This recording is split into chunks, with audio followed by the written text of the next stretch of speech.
Hello বন্ধুরা, welcome to education instructor.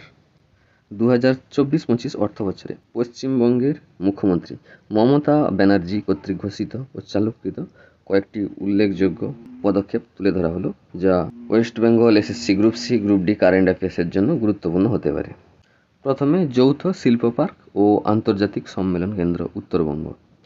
এটি শিলিগুড়িতে নির্মাণ করার সিদ্ধান্ত হয়েছে। 100 কক্ষ বিশিষ্ট একটি হোটেল থাকবে এবং এখানে 42,000 জনকে কর্মসংস্থান দেওয়া হবে।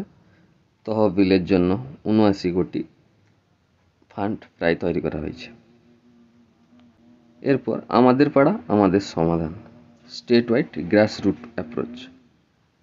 প্রতি ভোট কেন্দ্রে বা বুথে 60 দিনের মধ্যে কাজ সমাধান করার জন্য এই প্রকল্পটা চালু করা হয়েছে। 80,000 বুথে সর্বোচ্চ 10 লাখ বরাদ্দ করা হয়েছে। আগস্ট 2, 2025 থেকে শুরু। এরপর নতুন দীঘা নিউ টাউনের অবকাঠামো প্রকল্প, এটি 17 জুলাই 2025 চালু করা হয়েছে। এটি এক ধরনের হাউজিং প্রকল্প। এরপর জল নিবিড় ভাসমান সৌর প্রকল্প ও সেতু।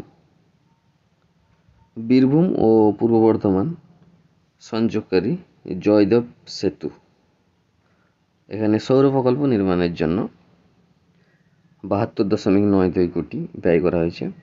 এছাড়া দক্ষিণ 24 পরগনায় লালপুল নামেও একটি সেতু নির্মাণ করা হয়েছে। এরপর যাত্রী সাথী অ্যাপের সম্প্রসারণ ও নতুন ফিচার 2024 জুনে শিলিগুড়িতে চালু, জুলাইয়ে বাগডোগরা বিমানবন্দরে উপলব্ধ। এর জন্য where is my bus app চালু করা হয়েছে। অ্যাপের মাধ্যমে ট্যাক্সি, বাস, অ্যাম্বুলেন্স বুকিং করা যাবে। এরপর মুর্শিদাবাদে নতুন প্রশাসনিক অঞ্চল ফারাক্কা মহকুমা।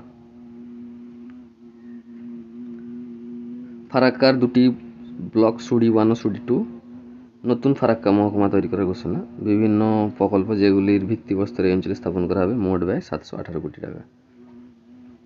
এবার এইগুলো ডিটেলস দেওয়া আছে, নিচে তার সার সংক্ষেপ বা সারণী আকারে দেওয়া হলো সুবিধার জন্য।